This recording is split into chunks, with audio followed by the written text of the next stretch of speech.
Man, you come straight out of a comic. Ladies and gentlemen, welcome to another episode of Straight Out of a Comic Book. I am your host, Will Pharaoh, and we are back. If you see the shirt, you know what the fuck we talking about. And I'm finna do the most. I don't care if it's corny as fuck. I'm doing it because we talking X-Men. So in honor of the new show dropping, to me, my X-Men. Hey, I ain't Welcome, my X-Men. To me, my X-Men is such a hard call sign right now, bro. Yes. All right, I'm confused if Clint is talking to us or not. I think Clint is on the phone. I was like, my bad, man. My bad. My bad, y'all. I apologize. It's all good. He assembled like the X-Men on the phone. Yeah, I got y'all. One second. I'm gonna get you with Magneto real quick. Now, what y'all talking about? My bad, y'all. Good morning.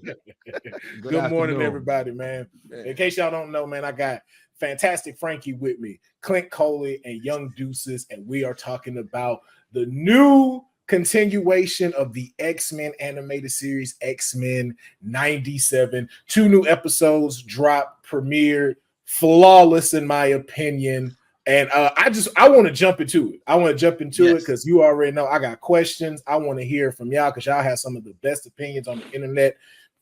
Personally to me. So I want to start off, of course, with the big elephant in the room.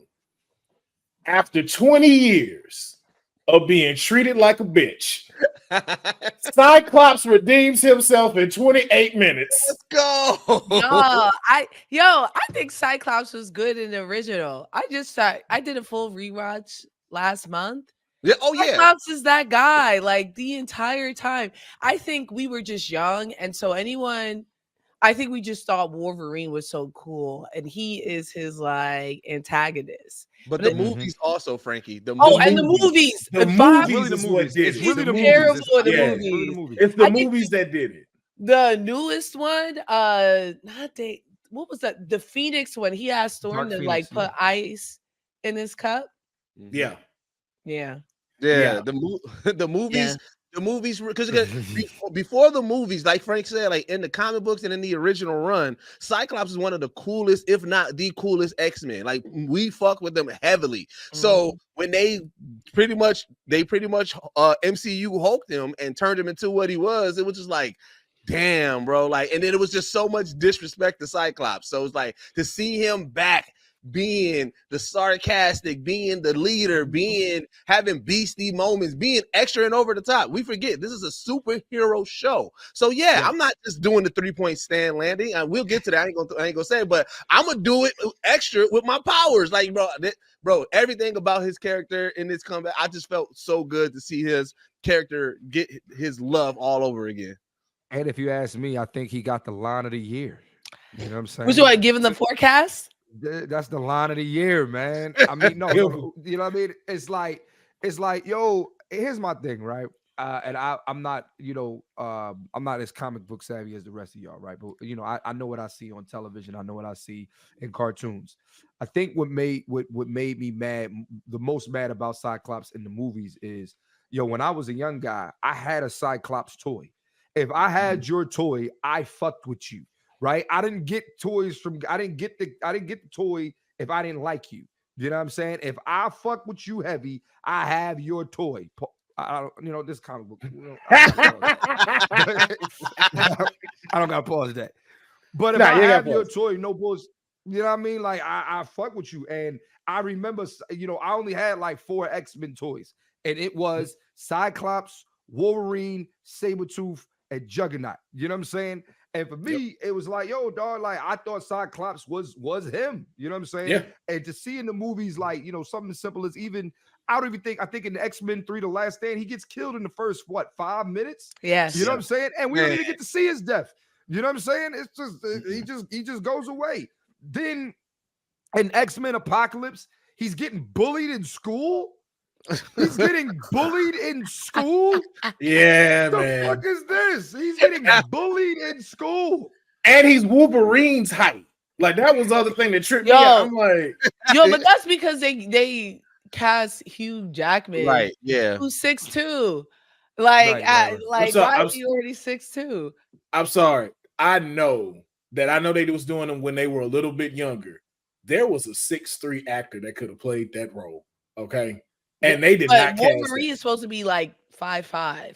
That's a bigger issue. Even if they did find someone who was 6'3", he's gonna look around the same height as Wolverine, and it's odd, and it removes a power dynamic between their relationship that I think is important because Wolverine's a hater. And like Hugh Jackman, you're like, you don't feel that hating. You know what I mean? Like, then you're like, yeah, of course Gene won it. Like, it changes the context of a lot of it. And I'm like, yeah, we losing a plot here because y'all cast this gorgeous Australian man to play him. I'm not saying Wolverine's not handsome, but he's not as handsome as Cyclops. No, it's not. It's a dynamic. Yeah, it's a dynamic, like you said. And I think watching this again when it dropped, you felt that again. Because just like how Clint said, I had the toy. I had the one where you press a little thing on the side and the visor light up. Like Cyclops, like you, and to Frankie's point too, Cyclops was him during that cartoon, and you saw the difference of like Hugh Jackman is Mr. Steal Your Girl. I'm like, yeah, I could see him taking Jean from you. In the cartoon, it's just kind of like, hey, look, this little nigga trying to get it. Cyclops just like Frank said, just like Frankie said, I went back and I was rewatching it before this came, and I ain't even gonna hold you. Me, who originally watched the original run, I got so used to the Hugh Jackman portrayal that I forgot how big of a hater Wolverine was. I was watching like, oh shit, I forgot about this whole definitely a hater, bub.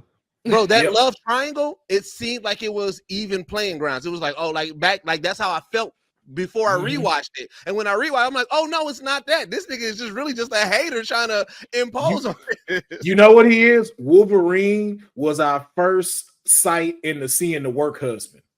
Wolverine was the first cartoon version of the work husband. I'm not mad at that take. He's definitely, take, I think that's an excellent, but the issue is he doesn't know he's a work husband.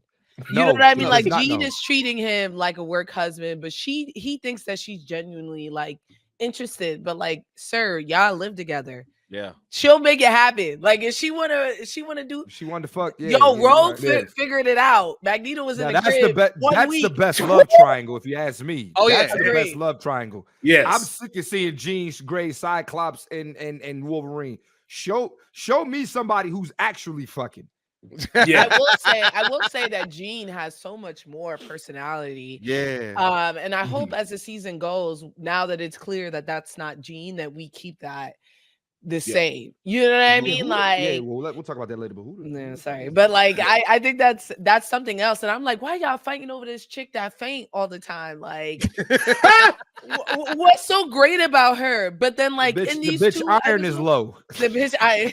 That's how we know which Jean is real, because the one with the iron, she came in immediately. Iron is low, dog. I said, there she go. There she go. There she go fainting and shit. This chick was out here working on Cerebral, like pregnant, making jokes, like calling people dumb. Like, I was like, this is Jean, like showing a relationship between her and Storm. I saw people like bring up like, why did she talk to Storm about this? I'm like, they're best friends. And you wouldn't know that. Yeah, and I think that's what, like, even to your point of like with them being in the house, I feel like they really captured this more now of like, these people live together. These people fight together. These people are here all the time. Of course, she's going to see her as her sister. So why wouldn't she come to her about stuff like that? And then even outside, the last person you really have is the last two is either Rogue. And again, Rogue was, evil before she came over. So I can see why that connection may not foster like how she would with a Storm or like Jubilee. Jubilee's a kid. Like she's not going to go tell Jubilee this stuff. Definitely and Storm's a mother too. Yep. Yeah. Mm-hmm. So that's like something else. Yeah, there's a new connection that she's about to have with her in regards to that. But can we bring it back real quick? Because I want to talk about how this show feels so 90s. And I was like, bro, like for it to be not X-Men 97 and to still capture and feel like the 90s, I thought that was so fucking dope. Like, you know what I'm saying? Yeah. That was a really dope ass aesthetic into that. I'm gonna keep it a buck. When I realized, man, I fucked up in watching X-Men on Wednesday. What I really need to start doing is watching X-Men on Saturdays with a bowl of cereal or some shit like that. Yeah, like you can't wait like, that long though. Everybody's I know. Yeah, It's like if they went 90s, why the fuck can I go 90s? You know what I'm saying? Like I need me a bowl of Apple Jacks or some Frosted Flakes or some shit like that. And I need to start. They need to release it on Saturdays. They did.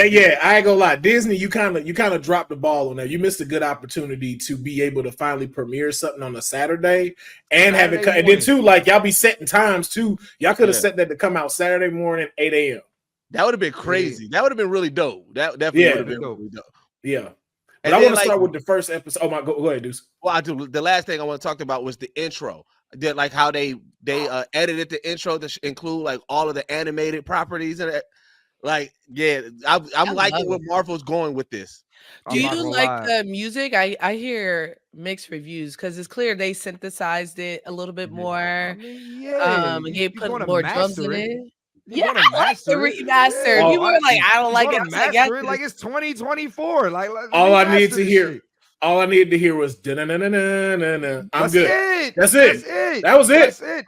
I wanted to hear that, and I wanted to see the running shit. The running. Yep. Oh yeah. That's all I need to see. The running. That's it. That's all I need to see, dog. If you got to nitpick one thing about it, and it is very, very small, it don't even really much that matter. But if you want to be that nitpicking person, only thing I wish they wouldn't have took out was at the end when you hear Wolverine's claws come out and go, shoo. They kind of took that out. And I was like, I don't care though, because they moved it in for the 97 to pop out. So I'm like, I don't care. Yeah. And also it's to remind us this is an ensemble. It's not about Wolverine. Yeah, it's definitely not about Wolverine. And then last thing with the music, I'm not gonna lie, y'all. When it came on, I got chills. Man, I got chills when it came on. Man, when I turned on the first episode, I got chills when they were fighting to the music. I got chills when it first came on. I got chills, man. I got chills. I say that's the first Marvel property. That's probably the first Marvel property. Winning us back. Skipped intro. You're winning us back. Yeah. First Marvel intro, I did not skip. I was like, they be like, skip intro, did not do it. That is they just posted on Marvel's page, skip intro for what?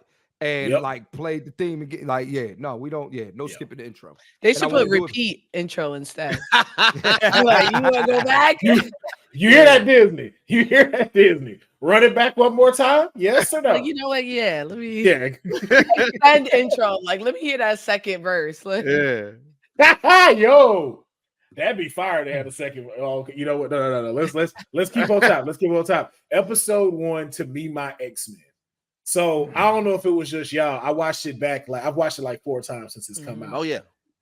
Like Deuce said, this feels like the 90s. And for some reason, I was like, maybe it's just me. It played, the first 10 minutes played like a live action film, like how they reintroduced everyone to come in and stuff like that. I was just like, yo, this no different if this was like a live action. That's how a live action version of this would start. Oh yeah, am I the only one that's up there? Yeah, I say the structure of it, where is that grandiose intro of everybody. Yeah, I feel you on that.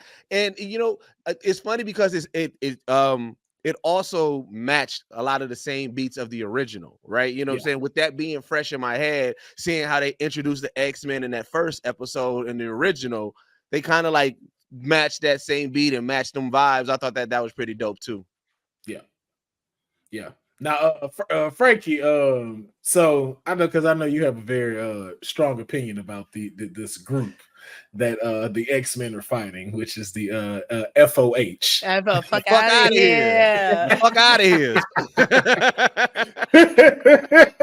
but how do you feel about like how they started with moving about this, especially like, for those that don't know, this is a spoiler if you haven't seen the original X-Men. Charles Xavier is no longer with us and everything. Appreciate it. And so a couple of maybe months or like maybe a year or so has passed. Mutants are now having a more sympathy toward from humans as to being around. But of course, we still got the people trying to do crazy shit. And then to start it off with human trafficking is crazy. But it's on par for the show. And I thought it was a direct callback to like the premiere, the initial series premiere, and season 1 and 2 together. Like season 1 is Sentinels. You know what I mean? Jubilee's parents puts her on the registration list, and we're seeing that. And in season 2, that's where we're introduced to Friends of Humanity for something similar, right? The president is spared, and he's like, yo, these are people, like I'm gonna pass laws to make sure they're protected. And that's where this hate group is formed. And it's very interesting to see, like, just to see them bring that back and kind of have a callback and have like 2 of these huge themes combined together. Because once we get to like season 3 and 4 and 5, it definitely becomes more like fantastical and like galactic level. But the first 2 are very grounded, and I think that's where they were going.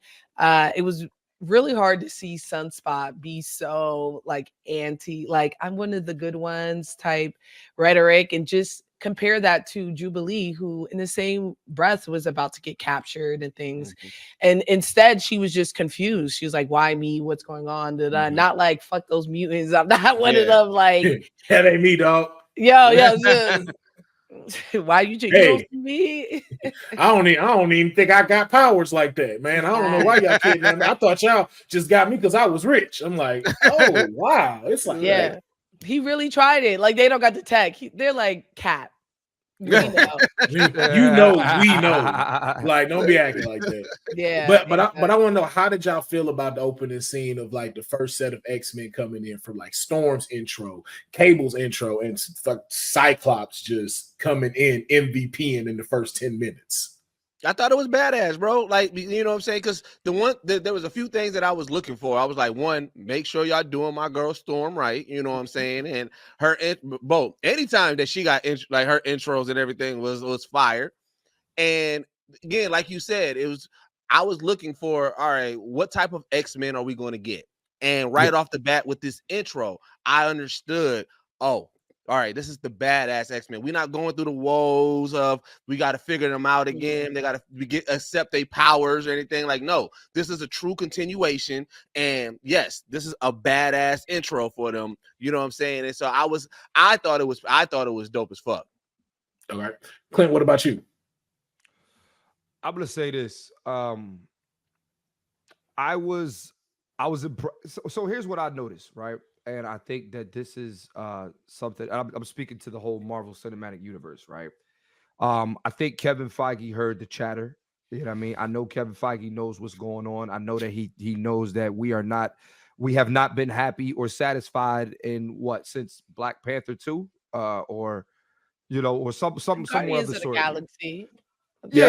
Okay. So and then I liked Loki, you know what I'm saying? But for the most part, they have not been, you know what I'm saying? So it's like, if you don't get this right, you know what I'm saying, then you're really going to get an uproar, you know what I'm saying? And you know how, also know Kevin Feige is he's very attached to the X-Men, because I believe that was the first Marvel project he worked on, back in 2000 or whatever, right? So I say that to say, you can tell that they were very, very, very adamant about, let's get this right. And that's why with the intros in the first 10 minutes and everybody, getting they shine and stuff like that, I think that was very important, and it's evident. That's what I'm saying. Like, I saw it. I see, like, they're making it important to them, which means it's going to be important to us. And I think they follow the episode name is to me, My X-Men, right? I think they take that title and make that's personal. That's personal, because that's everybody's X-Men. You know what I'm saying? That's your X-Men and your X-Men and that's our X-Men. You know what I'm saying? And I feel like in the first 10 minutes, yes, he did a great job with that, for sure. Okay. So that I'm really more so speaking to the broader scope of the show versus just like their intros itself. Gotcha. Okay, so Frankey, I'm gonna ask you. So we'll get it. Like I said, we're still sticking to the first episode right now. And one thing I like to do on the show is we like to do the good, the bad, and the what the fuck. So for the episode, this will be the next segment. Give me your highlights that were the good in the first episode. I thought they did Bishop a lot of justice. Mm-hmm. Like just seeing him like absorb powers. I'm glad they gave him high top fade and the sponge. Got that Yes, kid out. He yes, been in he been in the 90s. They yeah, said get that yeah. kid out, please. I loved Storm. And I like down to like her having to be away from the team while they were fighting for her to use her powers, and waiting for them to get covered, and just like the Sentinels being like, "Oh, there's an Omega mutant like in our presence." Man. I really enjoyed that. That like she got her due. They're showing her she's darker. Um, I loved I loved the relationship between Storm and Jean, and like that getting shine and us getting to see that. Cyclops doing like all the Cyclops scenes to me were cool. Him making corny not jokes, like, oh, I surrender not. And I was like, yeah, that's him. That's Yep, him. Like who that's else? him. That's him. And I enjoyed that club scene. I love seeing Jubilee embrace herself publicly. Yeah, And that was put fire. Yeah, I don't know why this got me. When she did this, I was like, yo, for some reason it was dope. That's so her. And not to say she wasn't proud in the way that, like, you know, Sunspot is, Roberto is ashamed, but she was scared. You know what I Yeah. mean? So Yeah. for her to like publicly display that is like such a bold move for her, and her also signaling to him like it's okay to be yourself. And then even that scene where like Rogue and Gambit are flirting, it's palpable and I feel it. And like seeing the like colors dance on his eyes and like be in that moment, I'm like, this is I mean, I gave it 5 flames. I thought the show, there's no bad or ugly for me. Like Yeah. it You was know, very well done. they hit the points on the small details too, because you know, like when you think about like where they was at the in the original and the budget that they had and the things that the capabilities that they had of the things to do versus now where you can put that, you know, you can see, you know what I'm saying, Scott's eyes through his visors a little bit, you know what I'm saying, like that. Like you can see how Cyclops, instead of just only full on blasting, he's doing combos with his blast, you know what I'm saying, where he's hitting your leg and then hitting you, like he's like, you know what I'm saying, you've seen like you know, like those moments of Jubilee's powers really flourishing in that moment, and how it like it looks like that animation was a little bit different from the show's animation, but they did that intentionally to kind of showcase the skill set of her powers. I like the liberties and the small details that they're taking with this show already. Yeah. Clint, what about you? The good, the bad, the ugly. Oh, I don't have nothing. I don't really, you know, I don't have a what the fuck, you know. I think I already said my good, which was, you know, more so is more so on the production side and more so of you know what Kevin Feige and all of them are doing over there at Marvel. The bad, man, Gambit, my favorite X-Men, dog. Okay. Thank you. Okay, man. That's my favorite X-Men, man. Come on, man. That's more of a personal bad. It's just more of a, man. How y'all gonna do my boy? so bro, come man. On. Like, come on, dog. He Creole. Like, come on, man. Oh yeah, I was. Man. Stop doing my man like that, man. My man, fire, man. He lost his accent a little bit. Like, I think that was needed. Y'all telling me his accent? You from New Orleans? You thought his accent was fire in the original? No, go get like, somebody from New Orleans that does it. Go get a motherfucker. So here's my thing. Like, so you should have just laying it on thick. Like, just because again, too, it's one of those like, I'm not mad if you do it. Because again, they're very like this thing is very dramatic. It's a very dramatic type of talking. The conversation is very dramatic. How Storm talks, like I have never seen no woman talk like that in regular life, like how she talks. So it's just like I didn't mind it being so laid on and thick and stuff like that. But it felt like Gambit is from. Yeah, it's like there are moments you're like, this is a serious moment. Like, let me be in this moment, and then Gambit starts talking. You're like, what the? You're like, I think he had he said somebody's like, yeah, you can't use your powers, and then he was like, yeah, you can use your other powers, and nigga got his shirt off. Like, why is he so horny? You know what I mean? Why is he so? He's horny as shit. I want to, put some respect on my man Gambit name, dog. And what was with the crop top? What was with the crop top? That's the 90s. That's very Gambit. That was the 90s. Is it? That's not the 90s. I will pull up this. Wait. White man can't jump was the 90s, wasn't it? I agree with Frankie. That is Gambit. Okay. That's not the 90s though. Wait, White Man Can't Jump was 90s, wasn't it? That was the early 90s. There's two different sections of the 90s. Let's be real. And we in 97 now. Dog. 97 niggas wasn't wearing crop tops. Y'all right. So that was just my thing. I was like, it just threw me up. I guess too, like I never seen it on the show. Can I share my screen? Hold on. I'm gonna show you some of these fits. Show me, please. This I was like, Gambit. Let me hold on, present. This was Gambit. Maybe Gambit's fashion style is just stuck in early 90s. This is his recent fashion. That's what I said. His fashion style is stuck in that early 90s. Oh, that's how he dressed. Okay. He just want to get his chest out. This is how he dressed. He's bisexual. His colors are wild. the bisexual flag. They found the right in the middle then, because I remember like the original when they had him in the kitchen with the little plaid shirt. I was like, that don't look, striped shirt. That don't look like Gambit. And then this one, I was just like, also Jackie Chan wore crop tops. If you could whoop someone's ass, you wear whatever the fuck you want. I give you that, yeah. I guarantee you, Gambit's gonna have a fishnet shirt on at some point in this season. Prince wore a crop top. Probably. If you get bitches, you get bitches. That shit just threw me off. That shit just threw me off. I wasn't ready for that one. And I'm like, say that one more time. If you get bitches, you get bitches.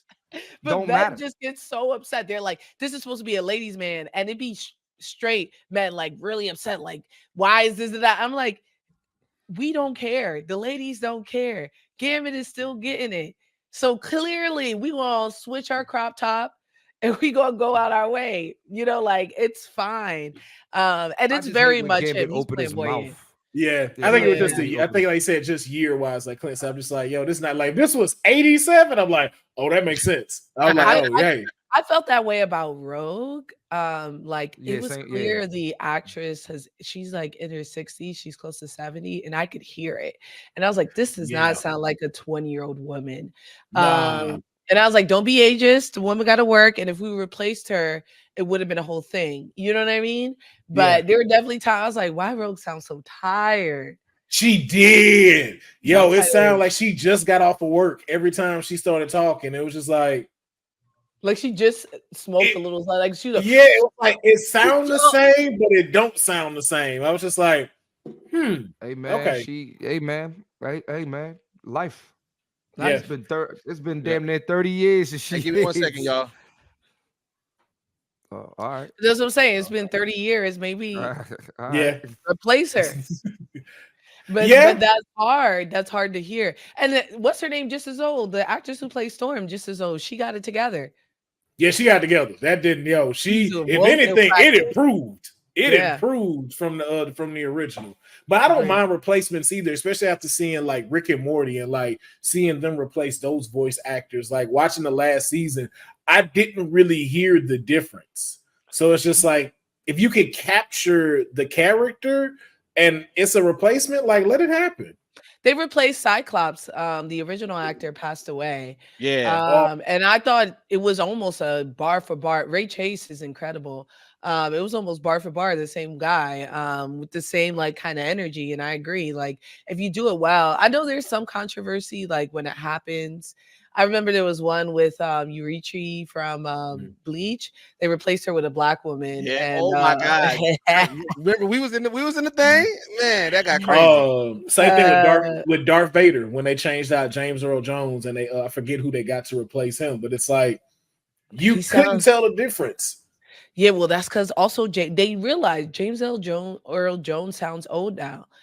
Mm-hmm. And so like Darth Vader is supposed to be 30 and he's like and I'm like, all right, let the man retire, put him on a yacht, let him enjoy his life. Let him go enjoy his life, man. Yeah. But it's crazy that's our only like our bad things about it, because that's just how good these first 2 episodes were. Right. We're nitpicking. Yeah, we nitpicking. Like I said, like Clint talked about earlier, but that fight scene. Man. Bro, it just felt so good to see the X-Men whoop ass again, bro. Like, you just got to think, for like a lot of the superhero things that we get, especially the shows, it's a long, drawn-out process. Maybe episode 3, you get a big major fight. Maybe episode 6, you get the final major fight, right? So to be able to, and remember the medium of cartoons, where the cartoon episode era and how cartoons are usually made, you're going to get a major fight majority of the time, so many times, right? You're going to get that moment where somebody's doing some badass action. So once like I said, the intro to the fight, when they came down, the whole landing and everything was so fire. And then hearing the music and just seeing everybody collab and do combination, like, bro, it was Saturday morning geek. I was geek. But can we rewind to that part? Like, while they're on their way there, well, not matter of fact, let's go back just a little bit more. Like the dynamic that has changed with them and stuff. The part like even when they had to go visit the dude that killed Professor X, and just seeing like how Cyclops does it a little different than Professor X, because like Professor X would have just been like, he would have gave this great speech that would have most likely like either had the dude trip up or convince him like, you know what, yeah, you're right, I should have stopped this. Cyclops said, man, fuck all that shit. Gene, do your shit. Wait, do your shit. I know Clint can have an appreciation for that scene as well, because it's like, bro, when you know that your girl is a badass that can whoop ass or something, just to be able to be like, hey, nigga, hey, don't let me call my wife. You know that meme where they be like, get you a black woman, because if the waiter fuck up something, you got your like, he gave off that energy, like, hey, I thought of when he's like, I'm not gonna put hands on you, but I'm not the only one with hands.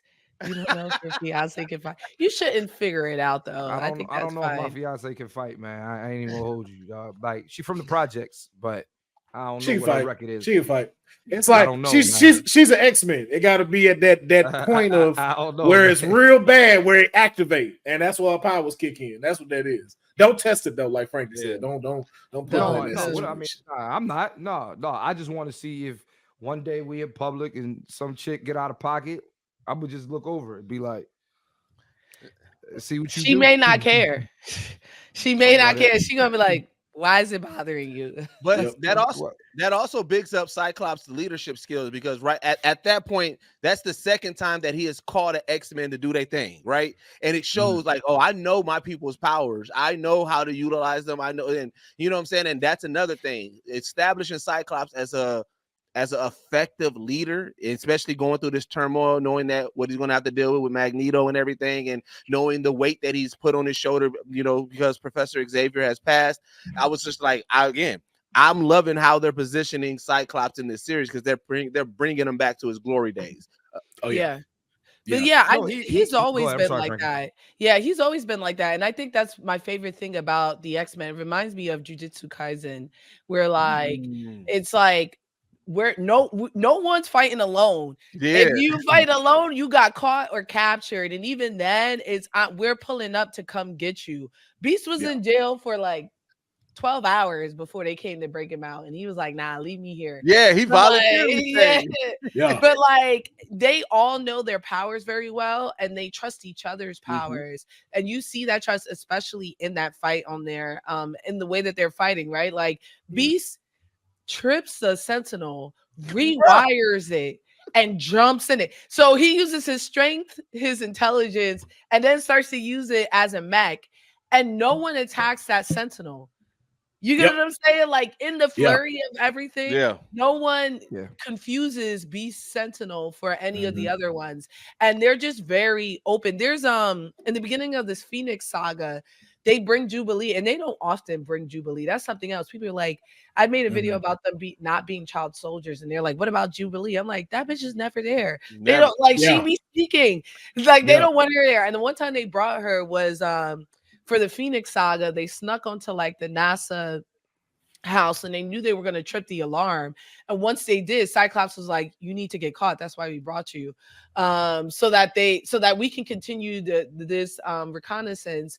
And they think they caught whoever tripped the alarm, so they went there with the thought of, we're leaving you here on Earth, and your team, they're just going to send you home, and they did. But I've loved that people are seeing it. It's hard to see people call him a cop. So I'm glad he's getting his just due. No, it changed with this one. Like, just like you said, like the strategies of how it was set throughout the episode, even like you say to your point with Jubilee, the only time she was even involved in the first episode, mission-wise, was to go get Roberto from the club. So it was like you said, it was a reconnaissance mission. It wasn't a fight. It wasn't a battle. That's where they knew they needed to have her at. And even how he, like, I love the dynamics of like who he knows to place them with. Like, we know Morph will always want to be with Wolverine. They're always tethered together.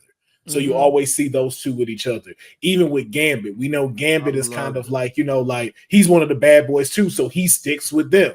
We got Storm in the background. That's our ace in the hole when we ready. And then you have Rogue, of course. Rogue is always the one that goes in, kind of does her own thing because of her powers and stuff, or even how he puts them with certain stuff. Like when he went to go talk with the folks, he brought Bishop because he know Bishop is a little more diplomatic. He's not as hot-headed. And then he brought the fighters over there to go get old boy.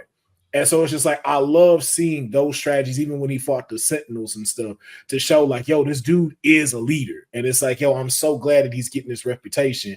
And it made me think of one thing too. The more I saw this and went and watched the cartoon, why are Sentinels dangerous? Because they be whooping these Sentinels' asses. Well, they're supposed to like be able to read and adapt. To what you have.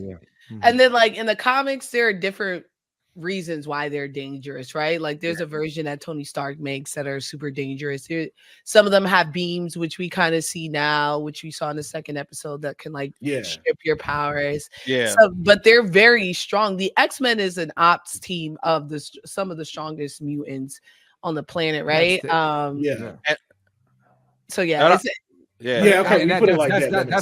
the biggest part of it, right? Like it's like you know, they have stuff to stop Magneto, right? But he's still either the strongest or top 3 strongest X-Men, period, right? So it's like, you can have plastic all you want. I can summon some metal from 38 miles down the road and shut you the fuck up. You know what I'm saying? So you know, I get that. I get that a lot. And then also remember, X-Men, like we're looking at the elite take down the one of the biggest threats that they've been fighting for if we're doing each year a season for 4 years now. You know what I'm saying? They had 4 seasons before here where when the Sentinels first came, the Sentinels was fucking up the X-Men. It was like, oh shit, what is this? And people was getting their hands on the tech, and it was a game changer. But then after a while, remember the way that the original series, you know, Master Morph they defeated Master Morph. So with them bringing back the zombie Sentinels, it's like, all right, y'all a nuisance, but we already we got y'all at y'all best already, and we beat y'all. So you know what I'm saying? Let's go, because like even you see how fast like Master Morph was a big plot line in the original, and then for Wolverine to be like, man, bro, like Wolverine stood on business ASAP. Soon as Master Morph stood up, Wolverine was like, fuck that. Hey, right, let's go. I need combos like that I need combos like that the whole season. Having the claws come out, Gambit touch. I was like, yo, y'all got to give me that for all of them. All of them got to have different dope shit. Using like Morph's belly to jump, bro. Like, no, it was just. I love Morph. Yeah. Morph is so dope. Morph was like a big part of Wolverine's story throughout the series, which is crazy. He's not really in any of the films or anything. But like they're so tethered, and you really get to see that his fun. Like he was making jokes before, but they were like corny. Like now that guy is wild. That boy dressed up like Professor X. I was like, this is wild talking boy. shit. Yeah. When bro, and the funny, it's the relationship, like you said, between him and Wolverine. Because even when he does the Jean Grey, it's like, bro, you see me in turmoil right now. Why would you do this? And then that gave no fucks. You're like, oh, I'm in a perfect relationship with a perfect baby coming, and I don't like this guy that is in love with me. But I just love that because it's like everyone else, like you saw, like when he first made his appearance in the Danger Room in the first episode, you see how people fear him and how Morph is just really just like, nah, bro, I see you for what you are. And it's not a bad thing. Like, yo, we buddies. I know when you hurting and I know you don't like to talk. So I'm going to talk my shit so you can kind of laugh and be able to go, okay, I see you pointing stuff. And see how ridiculous you are too. That's what friends do. They're like, this is cap, like relax. Yeah. Morph is best friends with the shooter. Everybody has that one where the shooter, it's like everybody fear the shooter, but you like, what? You talking about Big Head over there? Yeah. You know what I'm saying? You talking about Nappy Fro? Like, no, that's my guy. My friend, Black Gay Comic Geek, feels like, especially that scene where I know Sabretooth, that they like have a relationship, or it's something a little bit deeper than friendship, and it's hard to. It's not. I definitely think I always read it as platonic. Like even him searching for Morph and trying to bring him back to the team really felt like guilt to me. Yeah. But I definitely. Especially that scene where like he tackles him in the grass. It reminded me of the Lion King, like when Nyla and Simba are fighting and they're rolling around on the face. Yeah. Like, can you feel? I think though. I call it the bromance. You know what I'm saying? You got to think. Again, either way it goes, it works for me. But it was just more so like. I was thinking, like I said, I was in the whole mindset of the 90s of this whole show. And you remember how they used to show that bromance in 90s, that roughhousing and everything like that. That's what I kind of equated it to more. Yeah. And they trauma bonded too. So both of these cats have known what it's like to like have their powers exploited, to have people like mess with their minds and stuff like that. So it's also so it's also too a real big trauma bond. But then even seeing like the scene like you were talking about, it reminded me of, y'all remember that show Scrubs with with that's who it reminded me of. Yeah, it reminded me of them and stuff. Like, it was a bromance, and it's just like you'd be like, exactly. It's that very homoerotic bromance, right? And then also very homoerotic. but they shit never happened. It's like, okay, well, both of y'all married and got kids. Like I said, back to what I said, they used to do that. They used to do that a lot in the 90s. There used to be a lot of what was the Top Gun? Well, it was Top Gun. Huh? Yes, it was Top Gun. Yeah, exactly. Top Gun. But the difference is like the head writer is Bo DeMaio. Okay. Yeah. So like Bo DeMaio's gay. So he's not scared. And I mean, if I'm Logan, 200 years old, I gotta try something strange a little. You know what I'm saying? Like I'm he ain't even 20. How old? He how old? Logan been living for however. Well, hold on. Which version? That's the thing. Which version is this one? Is this the Mesopotamian one? This version, I think he's 150 years old. Yeah. Okay, so this is not the Mesopotamian version. Nah. Because there's one where he's like he was born in the Mesopotamian area. Yeah, I think this is like this is the 100. So hey, he gonna try something. Fuck it, he Wolverine, right? YOLO. Just y'all be ready, especially now. Morph is a non-binary. Yeah, and I mean technically too, like let's keep it real. Like the dude can morph and have a vagina, so it's just kind of like whatever. But all right. Clint, grow up. Grow up, Clint. People be gay. People be gay, Clint. Grow up. But I know. But it's like he said he could morph and have a vagina. Like, all right. He do, and he gets that powers. Let him do what he do. All right. Let him do it. Hey, listen. Hey, listen. You know what? Hey, you wouldn't say nothing. You wouldn't say nothing when Mystique does it. Like, can Mystique grow a dick? That's a great question. Can do whatever she wants.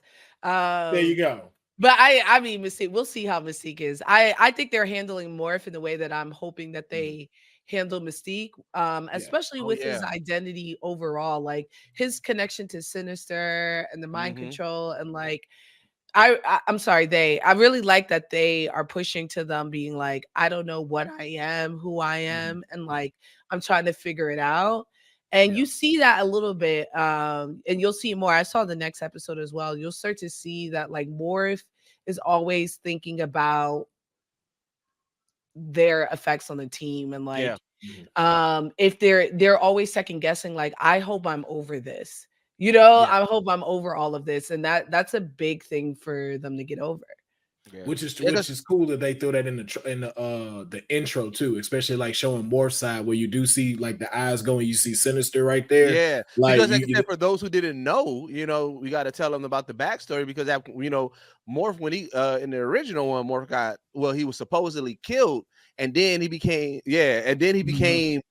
damn near one of the biggest threats to the X-Men. He hated them because he felt like they abandoned him because, you know what I'm saying, and technically they did abandon him. So it's like when you get that backstory of who Morph is and then seeing him now, it's just like, it adds so many layers. And like Frankey said, like I do hope that this is what they're showing us is a continuous trend on how they treat his character throughout the whole series and his character arc, and then how they get into Mystique's character arc as well. Mm-hmm. Yeah. And I also like the Easter eggs that they threw in there too, just like the portrait of the first class and stuff in Charles' office and stuff. And I was like, oh, I thought that was so cool. And then even to get to the end and like now moving into the second episode and learning that Magneto owns all this shit now. Yeah, and then we got to wait before he get it. Even how he dropped the line.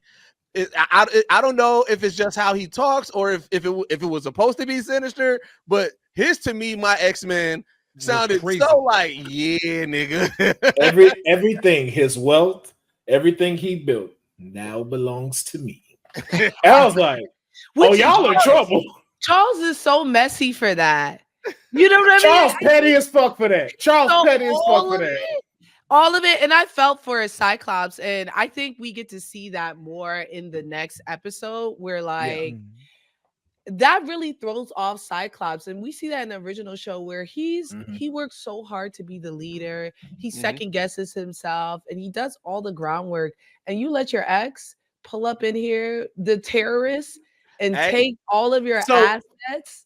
So here's my thing though with that, and this is why I was like, because especially moving into the second episode, Mutant Liberation begins. Yeah, you are a good leader for the team, so you're a good lieutenant or general.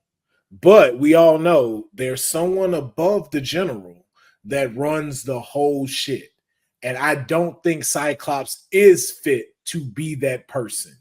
I think you're great. I think Cyclops is if you think about it, like Cyclops is great to lead the team to fight against all this stuff, but to be someone who is housing people, bringing in folks, bringing the face of this, being able to handle all the aspect of what the whole mutant agenda is, that's a lot to put on Cyclops' shoulders. But Cyclops Magneto's better, and Cyclops wants it. And that's where the pettiness come in. But that's how you beat your enemy, though. That's why I say that's how you beat your enemy. You know we're friends, and so I'm gonna leave you everything, and you know what I'm trying to do. So I'm gonna bound you to something you can't get out of. So is it Scott's fault for not being a good leader, or is Professor Xavier's fault for not teaching him and prepping him for his exit? Like, bro, this is what I started seeing. It started making me feel like Succession all over again. Like this is comic book Succession, bro. Like Professor Xavier looking funny in the life of this one for me, bro. I ain't gonna hold you. I disagree with that. I think that sometimes it's not about what's the best decision for that person. It's about what's the best decision for the team. And let's be real, right? Like Magneto, not only is he a more powerful X-Men than Cyclops, let's be real. Magneto has the experience. He's led another team in the whole other, you know what I'm saying? Like Magneto to me, and you got to remember, Charles and Magneto are best friends. Yeah. You know what I'm saying? Like, I mean, best friends. They're not best friends anymore, though. They're enemies. But it's like that's still. I mean, that's but it's like splitting hairs. They're splitting hairs. No, that's not splitting hairs. You telling me if Will starts blowing up things and you're like, Will, I do not bang with you killing all these people. I still see the good in him. But he knows my reasoning, and he knows my reasoning as to why your reasonings are moot when you're murdering a bunch of people. And then my team, not just that, but like Magneto has done some terrible things to the X-Men as well. So you're also saying I know he traumatized all y'all, but y'all gonna have to listen to him.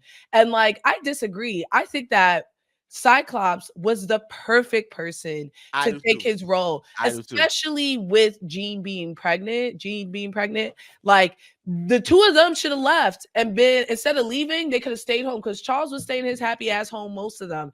I don't think you need to be a powerful mutant to be the head of the X-Men. And I think tactically he knows how to do it. He knows how to compartmentalize, and there are enough strong mutants to push him out, and to bring in the trauma of Magneto. Like, that Magneto, but hold on. That's been toxic though. Gambit, villain, brought him in. No, Rogue, but like villain, brought him in. Yeah. Neither one of them are leading the team. And even still, first of all, they just started rocking with Gambit. Whole time they was like, "Fuck you, Gambit," and Gambit tried to leave multiple times because it took a while for them to trust Gambit. Rogue was manipulated in a different way. Yeah. Magneto was the leader. Wolverine was an asshole. But these are all people who were manipulated into these situations. Magneto is the manipulator who is leading these charges. He said, "What y'all doing? Y'all trying to kill with me?" This is like episode 4 of the series. He said, "Y'all trying to kill with me?" They said, "Nah." He went to kill him immediately. Like, this is a different, and like almost succeeded. And like, but Frankey, to Will's point though, I get what you're saying. Like, they are definitely enemies, but the way that they wrote Charles trying to convince Magneto so much that there was good in him. So like, I get why people still call them best friends. It's kind of more so like Magneto was like, "Nah, I'm on this shit," and us on the outside like, "Yo, Magneto's fucked up," and Charles was that one person that was that abused person that was like, nah, he's still good, And so the way that they wrote him like he still harbored that friendship, and he looked past all the evil shit. Friendship is the wrong word. I think it's love, like platonic love, whatever. I think it's love. Like, my sister, if she was a terrorist, I'd still love her and still would want I would still do everything to make sure that my sister would do whatever she, would turn for the better, but I still wouldn't call her my friend. She not my friend. I'm not trying to hang with her. Like, you don't see them going to the bar chilling. You know what I mean? Not address each other as old friend? Yeah, old. Hey, old friend. My oldest friend. Hello, old friend. They talk about old friend. That's some rapper type talk. Like, I think right now we're arguing schematics. We're arguing right now right now we're arguing the actual perception versus what Charles sees. Because at the end of the day, it's like both of y'all have the same type of goal you want. You want mutants to be able to be at peace and thrive. Both of them, though, have their pros and cons about it. Magneto kills people. Professor X acted like a bitch sometimes and lost people because he did that. So there's always a tit for tat, but it's always a tit for tat with it. It's like, again, it's like, like how they compare him to Malcolm X and Martin Luther King. It's like which side you're deciding to choose and just stuff like that, to where there is still some understanding. Is it wrong of what Magneto was doing? Yes, but his cause for doing it, just like how they show in the second episode what he was saying. I didn't just do this for the sake of doing this. You built the Sentinels. You started putting collars on us. Yeah. You're the ones that treated us different. I merely sat here to protect themselves, and I didn't sit here with a protest sign waiting for y'all to get it. It was like, no, I can show you better than I can fucking tell you. Yeah, but I think the difference and why, especially with Magneto and Malcolm X, I don't think the comparison is true, is that Malcolm X was not a violent man. He just said we need to protect ourselves. He was not a violent. Excuse me. I'm actually from New York City, and I have family who was here during the Civil Rights movement. The Black Panther I don't know enough for this. The Black Panther group was not an Malcolm X wasn't a Black Panther. Malcolm X was not a violent man. The point was, he was saying we need to do malicious compliance. The Black Panther group was here to help the Black community. Malcolm X believed in protecting ourselves and saying, like, if they attack us, we're gonna fight. But he wasn't orchestrating terrorist attacks. No, I never said that. I never said I'm just that. saying. I'm just saying. You saying he wasn't a violent man? I'm saying violent man as in like he wasn't inciting violence. I see what you're saying. Okay. He never incited violence. He's like, if you try me, I'm gonna fight. I'll give you but that. But Magneto they tried Magneto. Magneto was doing shit unprompted. They tried because that been happening. Did they not try Magneto? They tried Magneto ever since when he was in the Holocaust, and that shit was like, bro, they've been trying him since he was a kid. Holocaust wasn't because he was a mutant; it was because people were being racist. No, but remember they manipulated him then when they found out he. That's true. The Martin Malcolm comparison is surface level. It's not. It is very more radical than the other. Yeah, I just think that people. Magneto is so charismatic and interesting and cool that we forget that this is a terrible guy. Yeah. I get it. He looks cool as fuck. Would I let him hit? Maybe. But like him dating Rogue is predatory. Him dating a student, a woman he raised, a woman that he has all these. It's wild. Like even in a comic book session is wild. Wait, Will, be quick. Go ahead, dude. I gotta ask Frankie now. Every time we discuss villains, I do need to know your level of hit meter now. Moving forward, hit meter. Like, would I hit? Like, would I hit? Like, how many drinks? How much work needs to go? Scale from 1 to 10. Where we at? Magneto, okay. Magneto, when he Friends of Humanity, Magneto in the intro of episode 2, immediately. Like, after we're going home, can hit. But like, I think it's a fit. I really like the outfit too. Like, I think he's like extra. Like, he's ripped. You know what I mean? So I picture. Who do I picture? Dang, there's no like attractive old man anymore. Damn, she's not lying though. I can't think of like a buff. I guess LL. J.K. Simmons. J.K. Simmons? You said buff, and I heard buff. I was like, well, J.K. Simmons buff now. Yeah. Skinny. Nah. No, that is buff as fuck when he got buff as fuck. John Cena. If you gave John Cena a white wig. John Cena in a white wig would be hilarious. Yeah, I'd rather you go with The Rock. I'd rather you say The Rock. The Rock? Nah. I love The Rock. Yeah, but The Rock looked too much like me for me to be like, I'd hit. Like, I feel like people think I love The Rock, like I'm in love with The Rock. This was just to say you said attractive. You said attractive older men, and I was just throwing out other men. Clint said he out. And I came here to be the voice of reason when I saw you. But you know what? You be the most heinous. But what you just said though proves something very well. Birds of a feather flock together. As you said, Magneto manipulates. Let's not act like Charles wasn't doing the same shit. Oh, absolutely. You created Phoenix happened because of you. Wolverine is still kind of fucked up in the head because of you. So that's why I'm just like, that's why I can still see the friendship side and the understanding of that. And then too, it's just like that's who you would leave that to because you know he'll protect that because they both built that together. So it's just like what? Yeah, because they messy. So it's just like I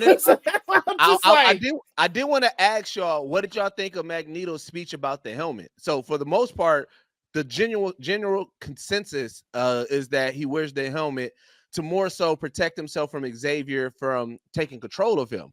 But when his speech, he talked about it, and even Rogue called it out like, no, like you wear this because you are scared that Xavier's love for you don't want to hear that conscious of your best friend in your head telling you like you're wrong and shit like that. I thought that was a pretty dope perspective of that because it changed from a simplified reason why he got the helmet and it added more layers to that relationship. I thought that was a dope ass perspective.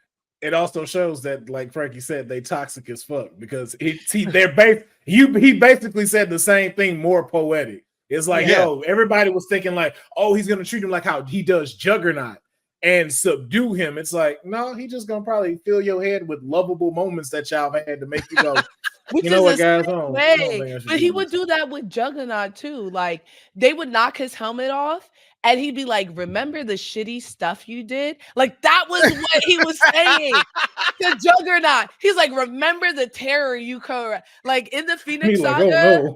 when they're on Myrrh, he's like, oh yeah, he's like, remember how shitty you are? Yeah, and that's how he's talking to him. So to Clint's point, they ain't no different from each other. Both of them toxic and petty. They're petty. They're petty. You got to choose your toxic. but that's worse though, right? Because you're going to be thinking about that after. He's not. He could very well say, "Stop what you're doing. Stand right there." Right, and you're stuck. But instead, he's like, think about the chaos you've ensued. Think about the loved ones that are lost, or like, I don't know. Remember that time you farted in front of this girl you liked and she didn't call you back? Like that's the shit he bringing up to get you to stop fighting. It's exactly intense. It is intense. So I want to know from y'all. So like I said, we're in the second episode now. Magneto is in control of everything. You know, it's his X-Men now, or as he referred to, my X-Men. I want to know, how do y'all feel about his approach in coming with, like, how he was acting in the episode, surrendering to the UN, going to trial and everything like that. To me, I want to know, do y'all feel like it is being genuine based off of the reasoning of why he's doing it, or is there a bigger agenda behind what he's doing? Frank, you want to go first? No, I'm actually considering it. Yeah. So so right now I believe that it's 25% genuine, right? I feel like he's struggling to find his balance. And even with his speech that he did at the end, he tells him like, yo, like, bro, don't make me disappoint y'all, because I feel like, all right, you got the keys to this, and then the natural instinct is, hey, I'm about to fuck shit up. I got the squad now. I got the team. I won technically. You know what I'm saying? I got the X-Men. But like I said, not wearing the helmet now and not having to, he has more time to reflect on why he had the helmet, his relationship with Xavier, and a little bit of him like knows like, all right, I've been doing some nefarious shit and it hasn't been working. So maybe Xavier and my blend of how I run it can work. So I feel like I like how they're portraying it, because I feel like I can see like his inner struggle. And I think that like if he would have immediately turned over, that would have been weird. If he would have immediately just been straight negative, I feel like that wouldn't have been any growth. So I got it at like a 25%, because it is that his natural instinct and reaction to everything is fuck shit up. And so you see moments where he might slip a little bit, but you also see moments where he's restraining himself. And I'm excited to see how this goes throughout the rest of the season. I think he on that bullshit. That's what I think. And I've always been told to never trust a white man with long white hair. They'll up to no good. The dude from Ghostbusters, it's so hard to trust Magneto. It is. It's so hard. You know what I mean? And what gave it away for me is when he was talking about Storm. They was like, you're the closest thing we have to a goddess. And he bowed, and I was like, you on some bullshit. What the fuck are you up to? What are you up to? You doing something. And which made me think, and I don't know, maybe I'm thinking too far into it, because, you know, we start jumping into what the scene might be. It's like, when Storm got shot, lost her powers in the UN, why do I feel like Magneto set that up? No, or is that just me? Magneto does it not feel like it? Magneto I feel like because yeah. Magneto, no matter what the case is, even when they was beefing and everything like that, it's just if Magneto or somebody of his group would have did it, or another mutant would have did it, I would understand. But Magneto aligning with human beings, I don't see that. It's one of those things like, look, mutant on mutant, we can fuck shit up, whatever like that, and we can do it, whatever like that. But when it comes down to the humans, hey, still fuck them. You know what I'm saying? And I feel like that was one of the most personal moments that we saw with Magneto. Like, he, at that point, it's like, hey, fuck this beef. They done took one of us out. No matter what side they're on, they done took one of us out. And now that is a bigger threat, because now I can see they got something that can take away our powers. Fuck that. And I feel like at that moment, that was that struggle that I was seeing, where I'm talking about, like, he really, everything in his power, wanted to wipe that whole shit down. He wanted to clear that whole motherfucking courtroom, and he did, because I felt like he just, like I said, that 25%, that struggle. Xavier's relationship with with Magneto at that moment won, and that's what I'm liking to see. I'm seeing it a whole different way because I don't trust him. To me, you just took out the most powerful thing that could stop you. And now there's nothing really stopping you with what you have at your disposal from what Charles gave you. Scott can't stop Magneto. Wolverine for damn show can't stop him. We don't know what the fuck going on with Jean. And the fact of it's like, yo, you're trying to have these humans not look at you in that light. And it just feels like there's something you're setting up in the background because it's like, it still feels like you're stirring the pot. Like you're trying to get Cyclops to not be so on you, but also too, you fucking with Gambit and Rogue and trying to split that shit up. And we already know Gambit has a certain type of group he with, so I already can see Gambit go and talk to Wolverine, go and talk to Morph about what the fuck he saw, and it starts causing this rift between them. And I just like, maybe I'm looking a little too much into it, or just the big fact of I just don't trust Magneto at all. I think that it's good insight and intuition to be like, I don't trust Magneto, but I will say definitely. He respects being a mutant so much that he wouldn't strip that away from anyone, no matter how big the threat. Like, and I don't think that he feels like Storm is stronger than him. Like, I don't think he thinks anyone is stronger than him. So I think that's number one. Like, okay. I think the only two that he feared was Jean and Xavier. Agreed. But I definitely, he would never be like, yo, shoot her. Like, he'd never be like, you need to take that out. I agree that there may be something sus, and even like, we may find out that talk he had, don't let me let you down, is still him. Like, I know if I act a fool or whatever, this is gonna happen this way. But I do think there's a world where like Magneto can not be radical and not use the X-Men as a weapon. So I'm excited to see like which direction they come. But I do agree that it could be either or. It could be that he is changing, or it could be that like he's dangerous and like he has a plan. Hey, Will, you know how I see it? It's like this. You know how like, all right, it'd be rival gang members and they be beefing. But the one thing that they won't do, they won't snitch to the police. Like I said, like I'm not bringing the police in. And that's how I feel like Magneto is. Like, look, I can beef with mutants and we can go at it and we can kill each other. But the one thing Magneto won't do is align with humans because of those implications. That's how I look at it. Okay. I will keep that in mind with those two. And so I do want to get into our last segment of just like, of course, our hear me out segment. But before we get in there, I just got to give applause to Storm and how she was talking to them white people in the UN. You want to live, or you want to be big dog? Yeah, she was like, get that collar off of Magneto. You go this way. Who the hell do you think you are? Don't think, just act. I'm like, yeah. Got her looking beastie, bro. Like, I loved every moment of it, man. Because, like, you know what? I wanted to talk about when Frankey brought it up about the first episode.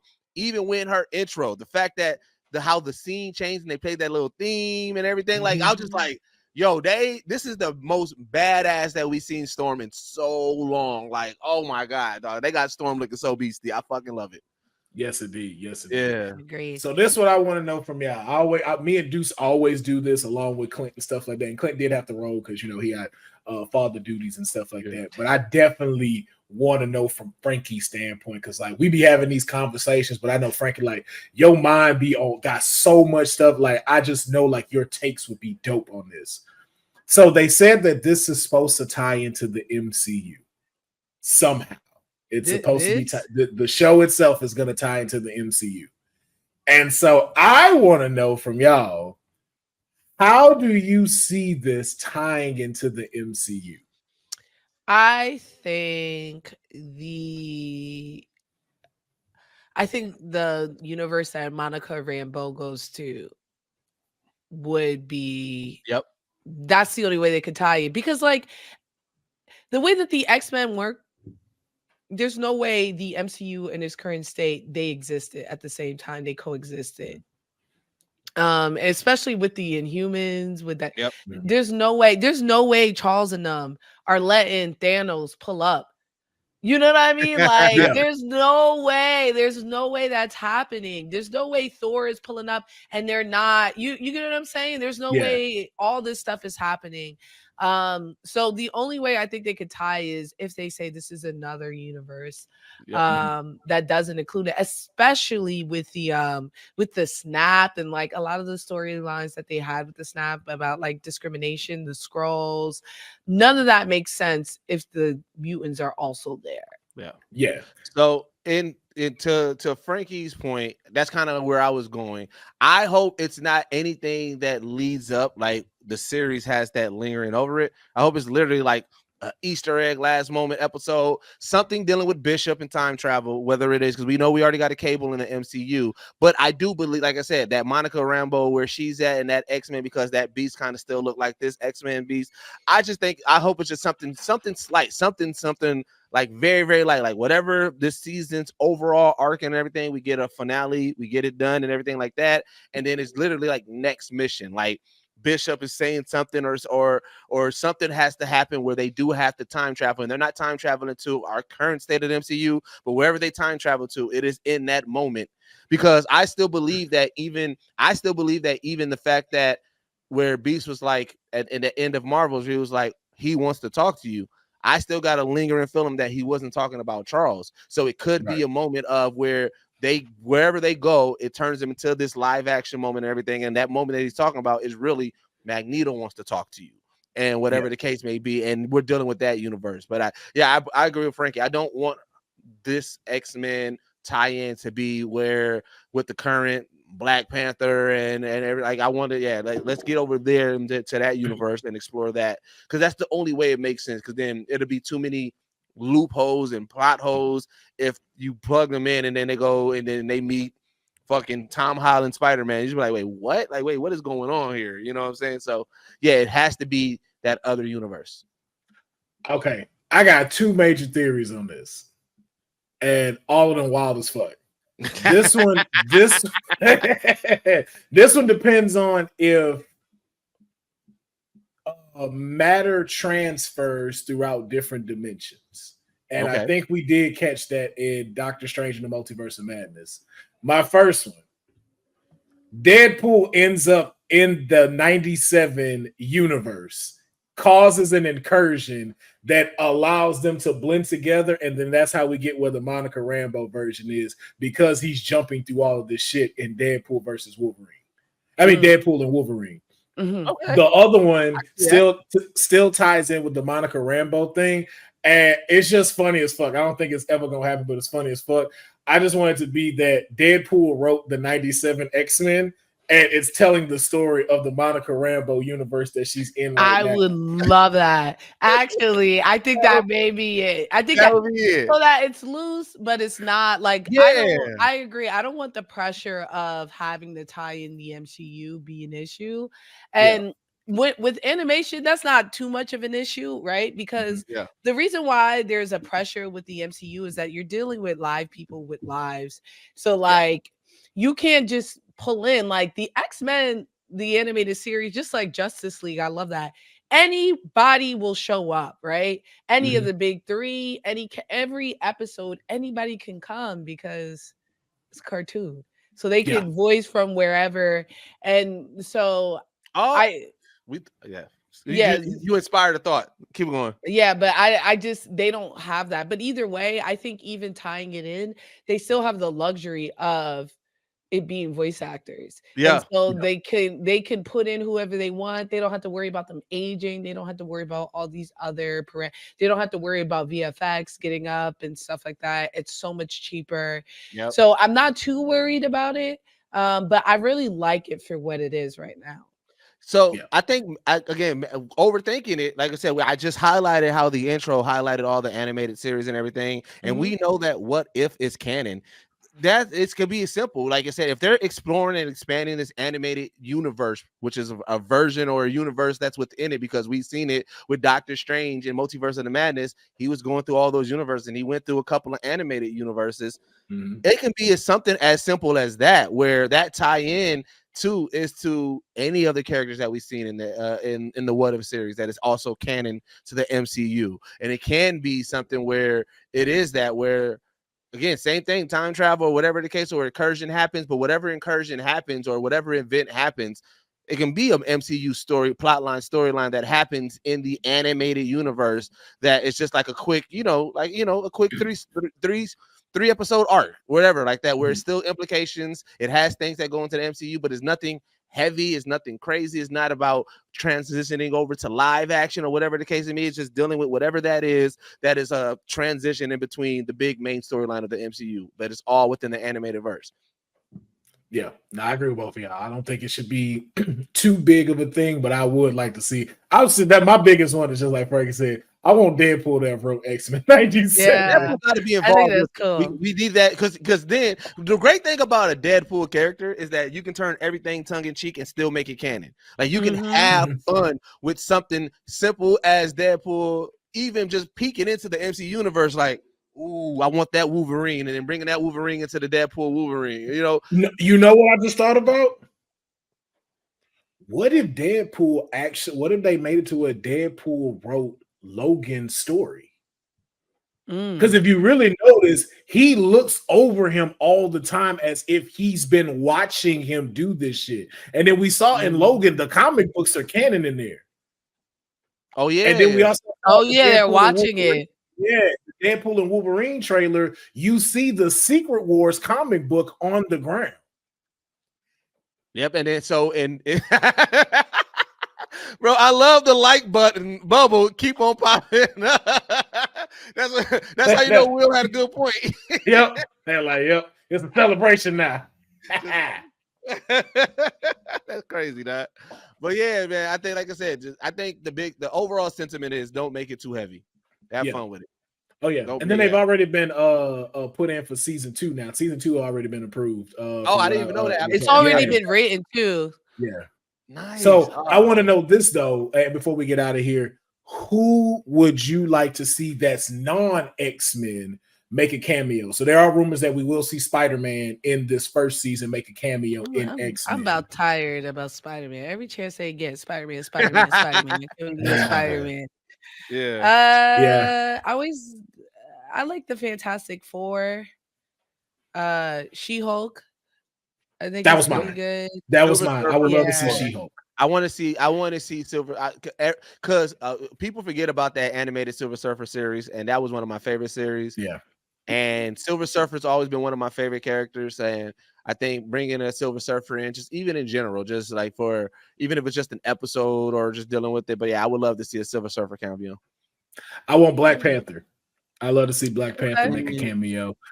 Just because I know like I actually, you know what? I don't mind which. No. You know what? No, I like his father to make a cameo because I know that's the one that fucked with Wolverine. That was the only because I think Wolverine and Captain America are the only two people that are allowed in Wakanda outside of like Wakandans. I think that was the only two that gained his respect that they can be allowed entry into there. And I'd love to just see like the relationship form if it hasn't already, but I love to see the relationship form between Black Panther and Wolverine to have that respect. Frankie, keep me correct. During this comic book run, when Storm loses her powers, where does she go to kind of get back into touch with nature? Is it Wakanda or is it just I can't remember? No, she run into Forge, and he's the one who gets it back to her. Okay, never mind. Yeah. So, and also too, Frankie, I don't know where it lies in the timeline, but do you think that in this now series, will we get a chance to see the version where Magneto pulls out all of the adamantium out of Wolverine? Nah, not yet. You don't think we'll see that? Not yet. I don't see him doing that. Like that's a big diversion from what he's doing right now. Like he's an evil guy, but I don't know. And I think he may have like some ill intent, but I don't think he's going off the rails like that. I think there are some really big hitters that they need to focus on instead. And I think if Magneto goes evil, it's going to be towards the end of the season and we won't see it until next season. I think the focus is going to be the Friends of Humanity and like kind of keeping it around there. You know what I mean? Yeah. And maybe even Sinister. Yeah, I can see it. I feel like it's definitive we getting Sinister. Yeah, Sinister is probably gonna be here next episode. Yeah, I feel like because now that yeah, I think. But you know what? I think it made me think too. So that here's again, okay, just small, simple tie-ins to the MCU that I think that would work, that I wouldn't mind seeing, is right now Scarlet Witch is considered dead or lost or anything like that. Even if Magneto just start having small visions of like a Scarlet Witch, not necessarily implicating, but like when the animated series and everything is all over, if they continue his story arc and let's say this is leading up to the version of Magneto that we're going to get. So let's say when they do live action X-Men, it's not the Magneto versus X-Men, but we're getting this continuation of this Magneto in it. His storyline could be one is trying to save or trying to rekindle or, you know, figure out what's going on with the Scarlet Witch and get it back. I wouldn't mind that if it's a small implication, like not anything driving him, but as it's wrapping up and we're figuring out what his next story arc is, it is that connection to a Scarlet Witch and realizing, oh shit, that's my child. And she's like, what the fuck's going on over there? I wouldn't mind that. You talking about the live action version? Well, yeah, I'm just saying because I'm thinking about like when this animation is over and then live action Scarlet Witch and what Magneto we're going to get in the actual live action X-Men. I wouldn't mind if it's a continuation of this version of Magneto. But then just like to Frankie's point, then you have to cast that person. So now you have to cast someone that looked like that Magneto. And do we have someone right now that could be cast as him to fit that whole thing? We'll see. We'll see. We'll see. Josh Brolin. But yo, he's doing everything. Oh no, you know what? No, Jeffrey Dean Morgan. Jeffrey Dean Morgan could play a dope ass older Magneto. Look at him. Yeah.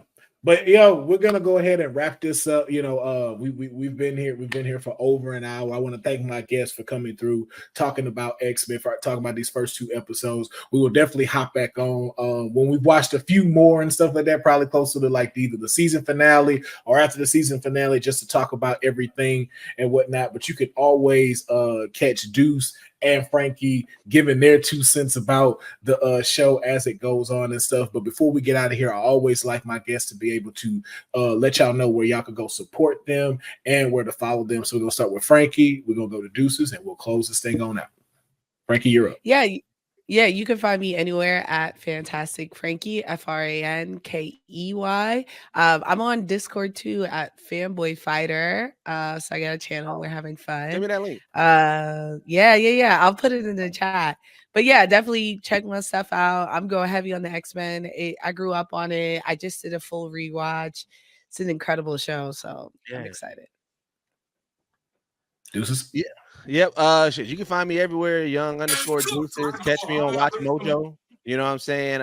You hear my voice, throw some Eagles in the chat. You know what I'm saying? I always like to see my people pull up in there because hey, they still be on me over there, man. Listen here. They do not like to hear. They do not like to hear the flair that I'm bringing to the list. Well, I ain't gonna say that. Not a lot of them. Like I said, there's still pockets of people who are very vocal in that chat. So I like to see the people defending my honor in there because you know what I'm saying, I'm not coming with the monotone voice, but I love it over there, man. Watch Mojo. They've been treating your boy right over there. And then catch me on Sway's Universe, man. We're actually going to be reviewing X-Men and just kind of bringing nerd content over there on Sway's Universe. So you see Geek Set over there, make sure you check us out. Yes, indeed. Yes, indeed. And ladies and gentlemen, you already know me, Will Pharaoh. That's everything across all platforms. Make sure you check out Arcade Tokens. We will be having Geek Blasphemy coming back with episodes. Make sure you get ready to follow my Twitch as well. I've completely done something new with my Twitch, bringing you a whole bunch of different shows. So if you've already been a part of my Twitch, just get ready because it's going to be some very dope stuff that y'all see coming. And just remember to subscribe, like this video, comment below what you thought about X-Men, the good, the bad, and the what the fuck, if you have any bad on them and stuff. And always make sure you support my guests so they can keep giving us the fantastic content that they give us each and every single day. I've been your host, Will Pharaoh, and we will catch you next time. Peace.